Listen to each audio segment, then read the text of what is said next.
Bismillahirrahmanirrahim. Assalamu alaikum. I am Natik Ali Gohar in front of you. Welcome to our biology class. आज हम discuss करेंगे अपनी biology class के अंदर chapter reproduction जो हमारे पास है उसकी सेकंड समरी वीडियो। इसमें हम डिस्कस कर रहे हैं प्लांट्स के बारे में, किस तरीके से प्लांट्स रिप्रोड्यूस होते हैं। रिप्रोडक्टिव पार्ट जो है प्लांट्स का वो तो हमारे पास फ्लावर जो मैंने यहाँ बनाया हुआ है उसके कुछ पार्ट्स होते हैं उनको देखते हैं। सबसे पहले हमारे पास जो नीचे ग्रीन कलर का पार्ट होता है फ्लावर का उसको हम बोलते हैं सेपल और कैलिक्स, ग्रीन कलर होता है। उसके अलावा जो हमारे पास पत्तियां होती हैं, ये हमारे पास मैंने 3 पत्तियां बनाई हैं, इनके सामने की मैंने पत्तियां निकाल दी हैं। वैसे तो तकरीबन 5 पत्तियां उससे ज्यादा होती हैं, उनको हम बोलते हैं पेटल्स। एक और नाम इसका हम लेते हैं कोरोला। क्लियर हो गई बात। नेक्स्ट हमारे पास जो होता है इसके अंदर 2 पार्ट होते हैं। एक हमारे पास तरीके से मस्क की तरह ये ब्लू, या फिर एक इस तरीके से हमारे पास एक मस्क कह सकते हैं। मस्क समझते हैं आप, जिसमें पानी भरते हैं पुराने जमाने के अंदर, उस तरीके का एक स्ट्रक्चर होता है जिसको हम कहते हैं कार्पेल। इसको हम क्या बोलते हैं, पूरे को कार्पेल कहते हैं। इसके अंदर क्या क्या चीज होती है, इसके अंदर सबसे ऊपर वाला पार्ट होता है हमारे पास जो बना हुआ है, इसको हम बोलते हैं स्टिग्मा। सेंटर का पार्ट होता है इसको हम बोलते हैं स्टाइल, और ये जो ये बाहर का पार्ट होता है इसको हम बोलते हैं ओवरी, और इंटरनल जो हमारे पास होते हैं छोटे छोटे ग्रेन्यूल्स की तरह उसको बोलते हैं ओव्यूल। इसको मिला के हम बोलते हैं कार्पेल। और ये बेसिकली क्या होता है, ये होता है फीमेल पार्ट ऑफ फ्लावर या फीमेल पार्ट ऑफ फ्लावर। ठीक है, देखो रिप्रोडक्शन 2 किस्म के होते हैं ना, एक होते हैं हमारे पास कि भाई एसेक्सुअल, एक होती है सेक्सुअल। सेक्सुअल में होता है मेल और फीमेल, तो फीमेल जो पार्ट होता है उसको बोलते हैं कार्पेल। ठीक है, इसको हम एक और नाम भी देते हैं, इसका नाम होता है गाइनोशियम। इसको हम गाइनोशियम भी कहते हैं। उसके अलावा ये हमारे पास ये बना हुआ है ना, एक डंडी सी बनी होती है, इसको हम बोलते हैं फिलामेंट। इसके ऊपर लगा होता है एंथर। इस एंथर के अंदर होते हैं पोलन ग्रेन्स, इसको हम बोलते हैं फिलामेंट, और एंथर को मिलाकर हम बोलते हैं स्टेमिन।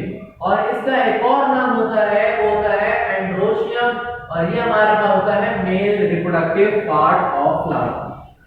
क्लियर हो बात। हमारे पास इसमें डिस्कस ये हमारे पास है स्ट्रक्चर ऑफ पॉलन ग्रेन, हमारे पास किस तरीके से पॉलन ग्रेन बनता है किसके अंदर, और ये हमारे पास स्ट्रक्चर है फ्लावर का, कि फ्लावर किस तरीके का होगा है।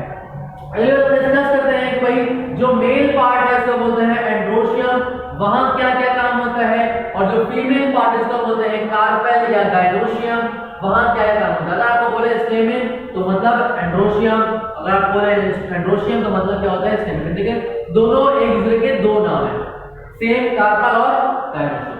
बात करते हैं एंड्रोशियम। एंड्रोशियम हमारे पास जो हम स्टेमिन कहते हैं मेल पार्ट। ठीक है, इस स्टेमिन के 2 पार्ट होते हैं, एक होता है फिलामेंट, एक होता है एंथर। ये है फिलामेंट, ऊपर क्या है एंथर। एंथर के अंदर हमारे पास होते हैं पोलन सैक। पोलन सैक का मतलब होते हैं कुछ सैक लाइक स्ट्रक्चर होते हैं जिनके अंदर क्या होता है पोलन ग्रेन्स होते हैं।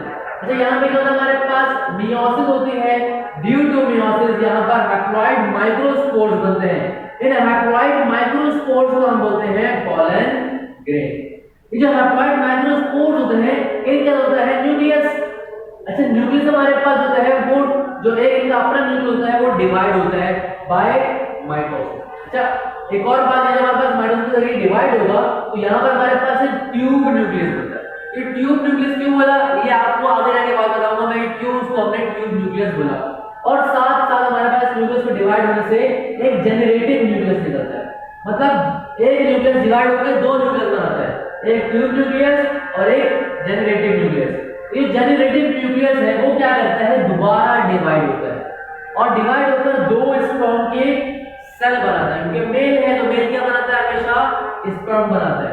तो ये हमारे पास जो जेनरेटिव न्यूक्लियस है वो क्या होगा, डिवाइड होकर 2 स्पर्म के सेल बना देगा, और वो सेल हमारे पास वो 2 स्पर्म के सेल और वो एक ट्यूब न्यूक्लियस बनता है। इन दोनों को मिला के हम कहते हैं मेल गैमेटोफाइट ऑफ प्लांट। ये हमारे पास मेल गैमेट्स कहलाते हैं। क्लियर हो गई बात। अब बात करते हैं फीमेल के। फीमेल किस तरीके से बनता है, फीमेल को बोलते हैं हम गाइनोशियम। इस गाइनोशियम को हम कार्पेल भी कहते हैं, इसका एक और नाम पिस्टल भी होता है। इसके अंदर हमारे पास वो मैंने बताया था कितने पार्ट्स हैं, 4 पार्ट्स हैं, स्टिग्मा, स्टाइल, ओवरी और ओव्यूल। मैंने ये लिखा हुआ है ovary, style, stigma and ovule. इनमें जो 3 पार्ट्स हैं वो तो कुछ नहीं करते, लेकिन जो ये ओव्यूल है ना इंटरनली, इनको हम बोलते हैं ओव्यूल। इस ओव्यूल की ना होती है मियोसिस। मियोसिस यहाँ पर भी हुई थी, हैप्लॉइड माइक्रोस्पोर, स्पोर्स को बोलते हैं हम यहाँ पर भी हैप्लॉइड, यहाँ माइक्रो नहीं बनेंगे, यहाँ पर मैक्रोस्पोर्स बनेंगे, ठीक है, यहाँ पर बनते हैं मैक्रोस्पोर्स। अभी जो मैक्रोस्पोर होते हैं हैप्लॉइड मैक्रोस्पोर्स, ये जाते हैं माइटोसिस के जरिए, इस तरीके से यहाँ पर है ना ये माइटोसिस के अंदर, ठीक है। माइटोसिस में जाएंगे हमारे पास तो दो चीज बनेंगे, एक बनेगा एग सेल, आपको पता है फीमेल में क्या होता है हमेशा एग सेल होता है, एक बनेगा एग सेल और साथ एक 2n को बोलते हैं हम क्या, आपने पढ़ा होगा डिप्लॉइड, 2n का मतलब होता है डिप्लॉइड फ्यूजन न्यूक्लियस बनेगा। यहां पर भी दो चीजें बनी है, यहां पर भी दो चीजें बनी है, एक ट्यूब न्यूक्लियस और दो स्पर्म्स, यहां पर एक एग सेल और फ्यूजन न्यूक्लियस कौन सा हमारे पास 2n, ठीक है, डिप्लॉइड। इसको हम बोलते हैं फीमेल गैमेटोफाइट। क्लियर हुई बात कि भाई फीमेल गैमेटोफाइट में क्या है, फीमेल गैमेट्स क्या क्या है, एग सेल और दो फ्यूजन न्यूक्लियस जो कि डिप्लॉइड है, और मेल में क्या है ट्यूब न्यूक्लियस और दो स्पर्म के सेल। अब बात करते हैं पॉलिनेशन। पॉलिनेशन में आपको पहले पढ़ाया था लास्ट वीडियो के अंदर कि भाई जब हमारे पास एक प्लांट रिप्रोड्यूस होता है, उसका जो पॉलन ग्रेन है, उसके जो स्पर्म्स हैं वो जाते हैं, या जो एंथर से पॉलन ग्रेन मूव करते हैं स्टिग्मा के अंदर, उसको बोलते हैं पॉलिनेशन। इसको हम फर्टिलाइजेशन की बात रहे कहते हैं।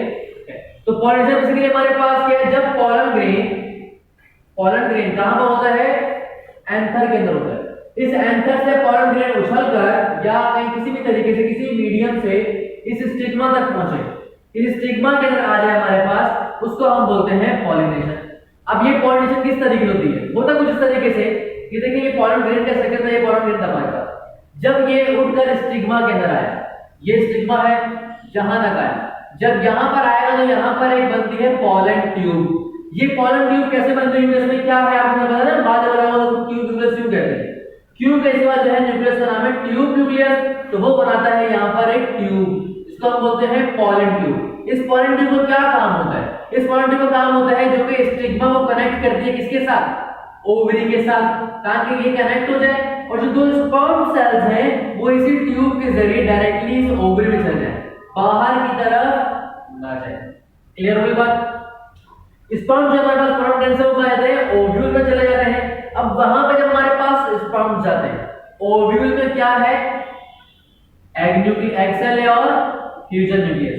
अब क्या होता है हमारे पास एग सेल और एक स्पर्म, कितने स्पर्म है यहाँ पर, दो है ना, इन दो में लेट को देखो, एक स्पर्म है और ये दूसरा स्पर्म है, ये एक स्पर्म और एक एग सेल मिलेंगे तो क्या बन जाएगा, ये जायगोट बन जाएगा, लेकिन एक स्पर्म सेल तो रह गया और साथ ही साथ फीमेल के अंदर एक फ्यूजन न्यूक्लियस भी रह गया जो कि डिप्लॉइड है।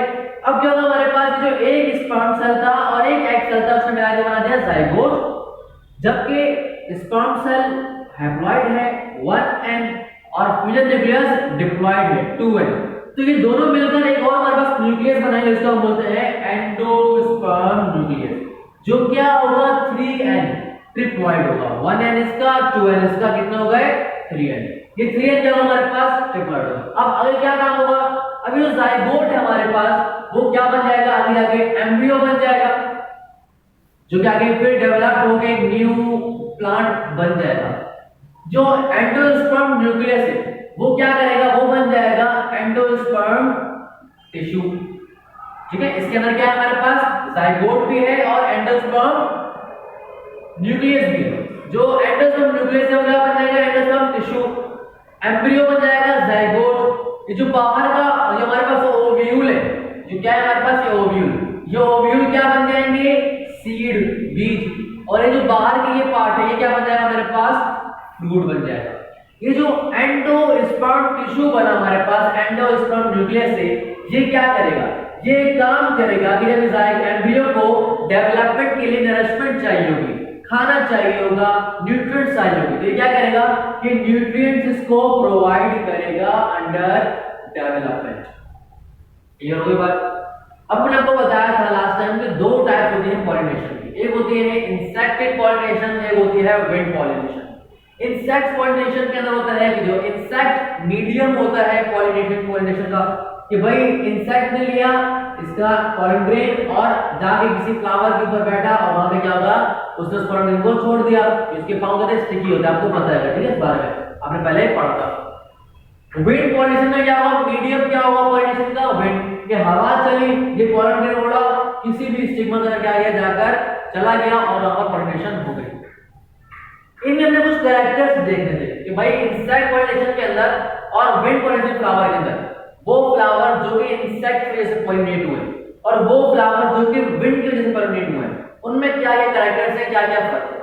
सबसे पहले साइज की बात की जाए, जो फ्लावर्स इंसेक्ट की वजह से होते हैं वो होते हैं लार्ज। जनरली क्या होते हैं, आमतौर पर लार्ज होते हैं, जबकि विंड पॉलिनेटेड फ्लावर्स होते हैं आमतौर पर स्मॉल होते हैं। उसके अलावा जो कलर्स होते हैं इंसेक्ट की पॉलिनेशन का हमारे पास ब्राइटली कलर, क्यों ब्राइट कलर होते हैं हमारे पास, क्योंकि इंसेक्ट्स को क्या करते हैं कि ब्राइट कलर इंसेक्ट्स को अट्रैक्ट करते हैं, तो इंसेक्ट के ऊपर बैठते हैं तभी तो ये हमारे पास इंसेक्ट पॉलिनेशन बनता है हमारे पास। जबकि विंड पॉलिनेशन हमारे पास होता है जब जो पैटर्न्स होते हैं या तो ग्रीन होते हैं या फिर डल कलर के होते हैं, तभी इनके ऊपर इंसेक्ट ज्यादा आकर नहीं बैठते।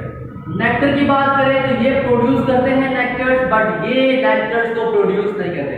नेक्टर क्या होता है, जो पॉलन ग्रेन हमारे पास चलते हैं ना, वो नेक्टर्स के ऊपर होते हैं, और वो नेक्टर्स जब इंसेक्ट की पांव से चिपकते हैं, स्टिक होते हैं, तो हमारे पास जाकर पॉलिनेशन होती है। क्योंकि ये नेक्टर्स ही नहीं प्रोड्यूस करते तो इसलिए हमारे पास ये इंसेक्ट पॉलिनेटेड नहीं है। नेक्स्ट हमारे पास बात करें फ्लोरल अरेंजमेंट की, जो फ्लावर है उसके अरेंजमेंट है। इनका जो फ्लावर होता है इनका फेस अपवर्ड होता है, ऊपर की तरफ होता है, जबकि इनका फ्लावर होता है वो क्या होता है हमारे पास हैंग डाउनवर्ड, वो नीचे की तरफ होता है। कुछ फ्लावर्स आप देखे होंगे जो नीचे की तरफ होते हैं, छोटे छोटे होते हैं, ठीक है, उनको बोलते हैं हम विंड पॉलिनेटेड फ्लावर। उसके अलावा पॉलन ग्रेन्स की बात की जाए, इनके पॉलन ग्रेन भारी होते हैं और स्टिकी होते हैं और नंबर से भी कम होते हैं। स्टिकी होते हैं, इस वजह से क्या होता है वो पांव से चिपक जाते हैं इंसेक्ट्स की और आगे जाकर वो पॉलिनेट हो जाते हैं। जबकि हमारे पास पॉलन ग्रेन जो विंड प्लांट के होते हैं वो क्या हमारे पास लाइट होते हैं, हल्के होते हैं, स्मूथ सरफेस होती है और बहुत ज्यादा होते हैं, इसलिए जब हवा चलती है तो हल्के होते तो क्या होते हैं वो उड़ने लग जाते हैं। एक और बात हमें डिस्कस करनी है सीड के बारे में, इसको बोलते हैं मोनोकॉट और डाइकॉट। आपने नाम सुना होगा मोनोकॉट और डाइकॉट। मोनो मतलब वन, कॉट मतलब कॉटिलिडन। कॉटिलिडन क्या होता है, एक पार्ट होता है बीज के अंदर, उसका होता है कॉटिलिडन। डाइकॉट का मतलब होता है दो कॉटिलिडन। तो जिस सीड के अंदर एक कॉटिलिडन होगा उसको बोलते हैं मोनोकॉट, और जिस सीड में दो कॉटिलिडन होते हैं उसको बोलते हैं डाइकॉट। वो सीड आसान अगर बताऊं मैं पहचान, वो सीड जिसको मैं आराम से दो हिस्सों में कन्वर्ट तोड़ दूं उसको बोलता हूं मैं डाइकॉट, और जिसके अंदर मैं दो हिस्से ना बना सकूं उसको बोलता हूं मैं मोनोकॉट। अगर आप गौर से देखें, जो मूंगफली होती है उसके दो टुकड़े आराम से हो जाते हैं, ठीक है, वो होता है डाइकॉट। लेकिन अगर आप देखें उसका ऑरेंज का बीज दो टुकड़े नहीं होता आराम से, वो होता है हमारे पास मोनोकॉट। ये हुई बात। अब डिस्कस करनी है जर्मिनेशन। जर्मिनेशन बेसिकली क्या होती है, आपको ये बता दूं कि जर्मिनेशन होती क्या है। जब सीड जाता है जमीन के अंदर और जमीन से वो पौधा बनकर बाहर निकलता है, इस पूरे प्रोसेस को हम बोलते हैं जर्मिनेशन। दो किस्म की होती है जर्मिनेशन, एक होती है एपिजियल जर्मिनेशन, एक होती है हाइपोजियल जर्मिनेशन। एपिजियल में क्या होता है मेरे पास, हाइपोकोटाइल इलोंगेट होता है और एक रूट बनाता है और pulling cotyledon above the ground. होता क्या हमारे पास देखिए सीड है, इस सीड के अंदर कुछ पार्ट होता है, इसको बोलते हैं हाइपोकोटाइल पार्ट, ठीक है, वो यहां से क्या होता है बढ़ता है और एक हुक सा बनाता है। क्या बनाता है, एक हुक सा बनाता है, और ये क्या करता है, ये खींचता है इस कॉटिलिडन को ऊपर की तरफ, ग्राउंड के अबव खींचता है। इस तरीके की जर्मिनेशन को हम बोलते हैं एपिजियल जर्मिनेशन, कि जब हाइपोकोटाइल बढ़कर हुक बनाए और कॉटिलिडन को ग्राउंड से ऊपर की तरफ खींचे, कॉटिलिडन को जमीन से बाहर निकाले, उसको हम बोलते हैं कौन सा, एपिजियल जर्मिनेशन। ये कब होता है हमारे पास, जो बीन होते हैं, ये कॉटन के जो है, पपाया हमारे पास इस तरीके से बनता है, वो सब किस जर्मिनेशन से बनता है, एपिजियल जर्मिनेशन से। हाइपोजियल में क्या होता है हमारे पास, जो एपिकोटाइल, देखो यहाँ पे क्या होता है हाइपोकोटाइल बढ़ता है ना, यहाँ पे क्या होता है एपिकोटाइल बढ़ता है, ये एपिकोटाइल नीचे होता है, ये सॉरी यहाँ पर हमारे पास ऊपर वाला होता है एपिकोटाइल, नीचे होता है हाइपोकोटाइल। जब ये इलोंगेट होगा तो ये इसको बाहर निकालेगा, इसको बोलेंगे हम एपिजियल जर्मिनेशन। जब एपिकोटाइल बढ़ता है तो वो बढ़कर हमारे पास रूट बनाता है, लेकिन वो कॉटिलिडन को बाहर खींचता नहीं है, वो उसको जमीन के अंदर रख देता है, उसको हम बोलते हैं हाइपोजियल जर्मिनेशन। फर्क क्या है यहाँ पर जरा गौर से, एपिजियल जर्मिनेशन में हाइपोकोटाइल बढ़ता है, हाइपोजियल जर्मिनेशन में एपिकोटाइल बढ़ता है। क्लियर? दूसरी बात यहाँ पर हमारे पास दोनों में हुक तो बनती है। दूसरी बात हमारे पास है कि एपिजियल के अंदर कॉटिलिडन को बाहर की तरफ खींचा जाता है, जबकि हाइपोजियल के अंदर कॉटिलिडन को अंदर ही रहने दिया जाता है। ये किन में होता है? पी, मेज, कोकोनट वगैरह के अंदर होता है हमारे पास। उसके अलावा जो सीड जर्मिनेट होता है, सीड के अंदर हमारे पास जो जर्मिनेशन होती है, इनके लिए कुछ कंडीशंस रिक्वायर्ड होती है, उनको हम डिस्कस करते हैं। 3 कंडीशंस हैं, वाटर, ऑक्सीजन और टेम्परेचर। वाटर हमारे पास है, वो सीड को जर्मिनेट होने के लिए वाटर की जरूरत तो हमेशा होती है, अगर वाटर नहीं होगा तो सीड जर्मिनेट नहीं होगा। Most seeds have low water content, water is essential for germination. बेशक उनको थोड़ा पानी चाहिए होता है जर्मिनेट होने के लिए, अपनी ग्रोथ करने के लिए, अपने अंदर से पौधा बाहर निकालने के लिए, कॉटिलिडन को बाहर निकालने के लिए, उसको हम बोलते हैं जर्मिनेशन। तो हमारे पास वाटर बेशक कम चाहिए लेकिन मस्ट होता है, अगर नहीं होगा तो जर्मिनेशन नहीं होगी। ऑक्सीजन भी क्या होता है हमारे पास, जरूरी होता है किसके लिए? For the respiration in cell of embryo. जो एम्ब्रियो सीड के अंदर बना था उसकी रेस्पिरेशन के ताकि वो रेस्पायर करे और बढ़कर नरिशमेंट कर वो एक न्यू सीड वहां से, सॉरी न्यू एक प्लांट का जो पत्ता है, बॉडी है, प्लांट बॉडी वहां से ओरिजिनेट करे। टेम्परेचर भी क्या होता है? जरूरी होता है। टेम्परेचर ज्यादा ना कम चाहिए होता है, एक ऑप्टिमम, एक खास मखसूस टेम्परेचर चाहिए होता है, जो कि होता है 25 डिग्री सेंटीग्रेड से 30 डिग्री सेंटीग्रेड को हम रूम टेम्परेचर कहते हैं। रूम टेम्परेचर चाहिए होता है सीड को जर्मिनेट होने के लिए। आप इंशाल्लाह इसके प्रैक्टिकल वगैरह भी करेंगे तो आपको आसानी से मालूम हो जाएगा कि सीड जर्मिनेशन के लिए क्या क्या चीजें जरूरी होती हैं। ठीक है, ये प्रैक्टिकल्स आपके सिलेबस के अंदर इंक्लूडेड होते हैं। आज तक के लिए इतना ही, इंशाल्लाह मुलाकात होगी नेक्स्ट वीडियो में नेक्स्ट टॉपिक के साथ। जब तक के लिए अल्लाह हाफ़िज़।